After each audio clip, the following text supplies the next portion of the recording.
நான் ஆசையை வென்ற ஒரு புத்தனுமல்ல, என் காதலை சொல்ல நான் கம்பனுமல்ல.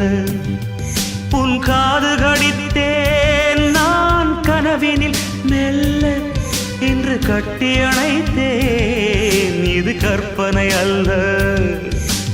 அடிமனம் தவிக்கும் அடிக்கடி துடிக்கும் ஆசையை திறகிவிடு, இருவிழி மயங்கி இதழ்களில் இறங்கி உயிர் வரை பரகிவிடு. முத்தம் வழங்காது ரத்தம் அடங்காது.